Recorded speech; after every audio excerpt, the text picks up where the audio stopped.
Bill से चींटियां गुजर रही थी। गहन रात्रि में अनाज से शायद बिल भर रही थी। तो एक चींटी दूसरी अन्य चींटी से भिड़ी तो वह कीड़ी कि बहन कहाँ जा रही हो, बड़ी खुश हो, गुनगुना रही हो। तभी एक चींटा सोए हुए व्यक्ति के बदन पर चढ़ बैठा, करीब दिल के आकर धमा चौकड़ी मचा कर लेटा।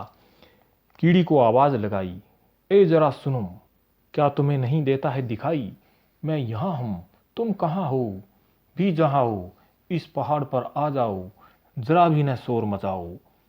पिकनिक यहीं मनाएंगे, स्नेह के किस्से बताएंगे। सब कुछ मुझे लगता है सीने में, अरे इधर ही तो मजा है जीने में। खजाना यहीं दबा है, परवाना यहीं छुपा है। नजीरें भरी पड़ी है, जवाहरात से अड़ी पड़ी है। शाबाश, अर्ज है इरशाद। चींटी ने कहा, बेवकूफ, इस पर्वत पर चढ़ाई कहाँ से है? अरे अंगूठे की निशान मेहरबान जहाँ से है, जल्दी कर, कुछ भी नहीं है डर। सीने पर चढ़, अरे आगे बढ़। चींटी पैर से होती हुई यूं कुछ देर बाद एक्सप्रेस रेल इंजन की तरह आ गई। चींटा बहुत खुश हुआ, मंजिल पर आखिर खेल खेल में पा गई। व्यक्ति फुसफुसाया, नींद में कुछ बड़बड़ाया तो चींटी ने उसे काट खाया। चींटी ने उसे समझाया, काटने की जरूरत कहाँ है, बस पिकनिक मनाओ, मस्ती का आलम यहाँ है। कुछ गिरती हुई, कुछ संभलते हुए वह दिल आसमान पर चढ़ी। जहाँ चींटा था उसके साथ में और आगे बढ़ी। व्यक्ति को लगा कि भूरी सी कीड़ी सरसराहट कर रही है और ख्वाब में चटपटाहट से डग भर रही है। पर वह नींद से नहीं जागा, मगर उसे ऐसा लगा कि एक झुरझुरी सी नींद की टूटी। उसकी पत्नी अचानक उठी, क्या है स्वामी, क्या आइसक्रीम की लाऊं फ्रीज से फ्रूटी? तभी उस चींटे ने धीरे से कहा, अंततः वह चुप ही रहा। तूने ये क्या किया? अरे धीरे से आना था, इस आदमी के बच्चे को नहीं जगाना था। देखो मैं यहाँ हर रोज आता हूँ, इसके सीने पर बैठ जाता हूँ, इसके पसीने से नहाता हूँ। मजाल है ये जाग जाए, अपन भाग जाए, लुत्फ उठाता हूँ। तुम बेवकूफ़ हो, चलो उफ कोई बात नहीं, विकट हालात नहीं। तभी वह व्यक्ति एक खाज सी कर अध खुले नेत्र से नींद सी लेकर करवट के बल सो गया। तकिया सीने पर लगाकर प्रेसी का एक हाथ दबाकर।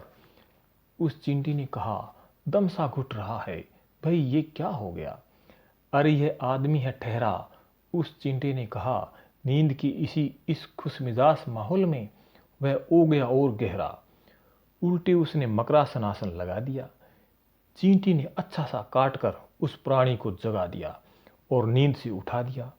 और चींटा और चींटी घनेरी उसकी ख्वाब सी जुल्फ उलझ कर गई, लेकिन कुछ देर बाद स्वयं ही सुलझ गई और आदमी उठ खड़ा हुआ, थोड़ी जड़वत मुद्रा में जो जड़ा हुआ।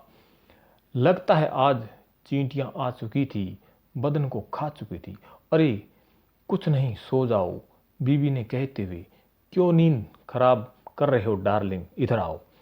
इसी उधेड़बुन में चिंटा झल्लाया, अपने को ना संभाल पाया और चिंटी को भी जुल्फों के झुंड से नहीं निकाल पाया और असमंजस की स्थिति उबरते हुए गिर पड़ा। चप्पल के बीच में उठकर हुआ खड़ा, प्रियतमा जल्दी नीचे आओ, इस व्यक्ति से पिंड छुड़ाओ। अब देखो यह जग गया है, लाइट कर दी है ऑन और भोर के सफर पर अंधेरा भग गया है। अपने पिकनिक कभी फिर मना लेंगे और सपने किसी हाल्ट स्टॉप पर फिर सजा लेंगे। अब वह व्यक्ति चप्पल पहनने की सोच रहा है, अपने फ्लीट खोज रहा है। जैसे ही उसने चप्पल पर पैर धरा, जुल्फ की चींटी और वह चींटा एक साथ बगल में गिर पड़ा।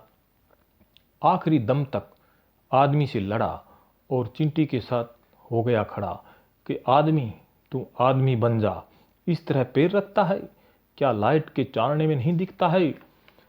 अरे हम कम नहीं हैं, मर गए पर गम नहीं है। उस चींटे ने इस आदमी के पैर के अंगूठे को जोर से भर बटका काटा और चप्पल पहन ली। अंत में संग पत्नी के फ्लीट बांटा। रसोई में आकर बाहर की ओर कुछ आटा, छिड़का हल्दी का पाउडर साथ में और बुरका चला दिया पंखा फर्राटा। चींटी ने कहा, ये हुई ना बात, इसे कहते हैं महफिल हाजरे हालात। चलो आटा ढोएंगे, सुबह तक नहीं सोएंगे। नहीं नहीं प्रिय, चींटी ने कहा, यहाँ से चलते हैं, कहीं दूर लॉन्ग ड्राइव पर निकलते हैं। आज ही तो फुर्सत है, फिर यूं ही चलते रहना है। बोलो तुम्हें क्या कहना है।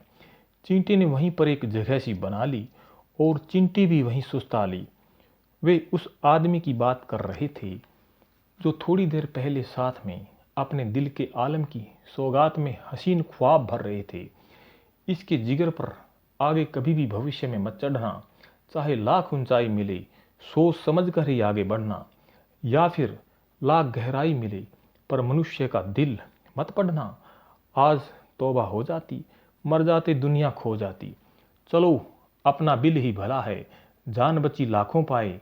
सीखा है इस मनुष्य से आज, जिंदगी में ज्ञान कुछ तो मिला है।